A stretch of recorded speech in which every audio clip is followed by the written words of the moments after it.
এই ধরনের আন্দোলন শুধু আন্দোলন না, তখন যে সমস্ত ঘটনা তারা ঘটাচ্ছিল, মানে আমেরিকার পিছিয়ে আক্রমণ, সেখানে মানুষের উপরে আঘাত করা, কিছু জ্ঞানী গুণী আছে একেবারে ঘরের মধ্যে বসে মিথ্যা অপপ্রচার রেকর্ড করে ছেড়ে দিচ্ছে, এই ধরনের সমস্ত দেখে আমি খুব বিরক্ত হয়ে যাই। এবং তখন এক পর্যায়ে বলি ঠিক আছে কোটা বাদই দিলাম। আমি দেওয়ার উদ্দেশ্যটা ছিল যে আগে দেখো কোটা বাদ দিলে কী অবস্থা হয়, তখন কী অবস্থা হয়েছে, বেশি দূর যাওয়া লাগবে না। এবারেই দেখেন ফরেন সার্ভিসে মাত্র 2 জন মেয়ে চান্স পেয়েছে এবার, আর পুলিশ সার্ভিসে মাত্র 4 জন মেয়ে চান্স পেয়েছে। নারীর অধিকারের কথা বলি, সব ধরনের ব্যবস্থা রেখেছি।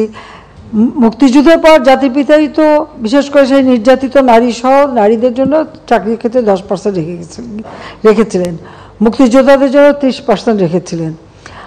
এখানে আমি যখন সরকারে আসি তখন থেকে আমার ইচ্ছে ছিল যে ঠিক আছে এই যে 30% যদি পূর্ণ না হয় বা 20% যে কোটাটা পূর্ণ না হবে, সেখানে যারা পরবর্তী থাকবে তালিকায় তাদের ভিতর থেকে সেখানে নিয়োগ দেওয়া হবে। সেটাই কিন্তু আমরা শুরু করে দিয়েছিলাম। তারপরেও যখন আন্দোলন শুরু হলো সব বন্ধ করলাম, কিন্তু বন্ধ করার পর আজকে ফলাফলটা কি দাঁড়াচ্ছে।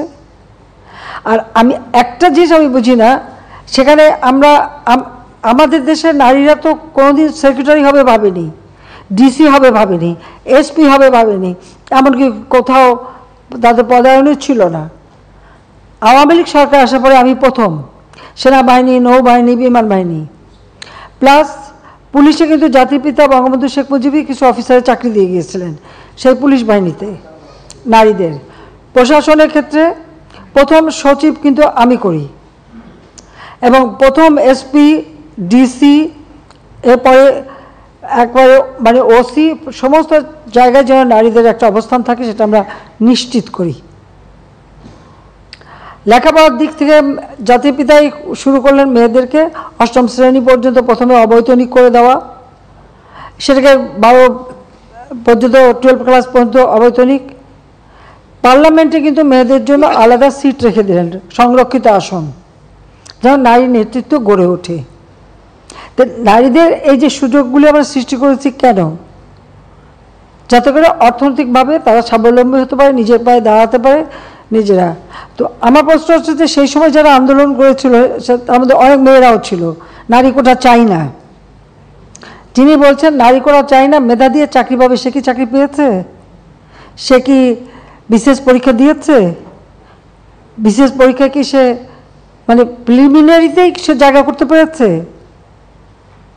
তো এই বড় কথাগুলি যদি না বলতো তাহলে এখন তো কোথাও না কোথাওটা চাকরি তো পেত।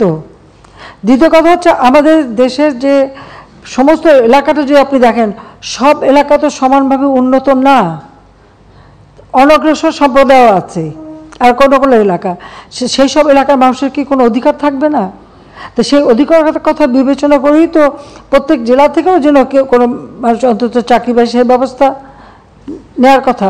আজকে যদি আপনি বিভিন্ন মানে কোটা বন্ধ করে দেওয়ার পরে যদি হিসাবটা নেন, কোথাও কোথাও দেখা যাচ্ছে যে কোনো কোনো জেলা 23টা জেলায় একটা লোকও পুলিশের চাকরি পায়নি,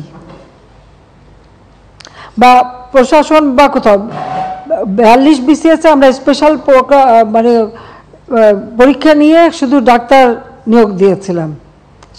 এখানে মেডিকেল সেক্টরে আমি মেয়েদের সংখ্যাটা বেশি দেখি, কিন্তু অন্যান্য ক্ষেত্রে যদি আমরা দেখি সেখানে তো সবসময় পিছিয়ে থাকা। তো লাভটা কি হলো? মুক্তিযোদ্ধারা ক্ষুব্ধ হলো, তারা মামলা করলো।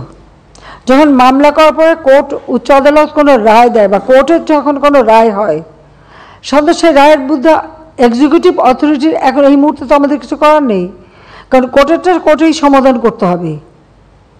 এখন যারা আন্দোলন করছে তারা তো আইন মানবে না, আদালত মানবে না, সংবিধান কি তারা চেনে না, বা একটা কার্যনির্বাহী অর্থাৎ একটা কাজ করতে গেলে তার যে নীতিমালা, বিধিমালা বা ধারা থাকে সেটা, বা সরকার কিভাবে চলে এ সম্পর্কে কোনো ধারণাই এদের নাই।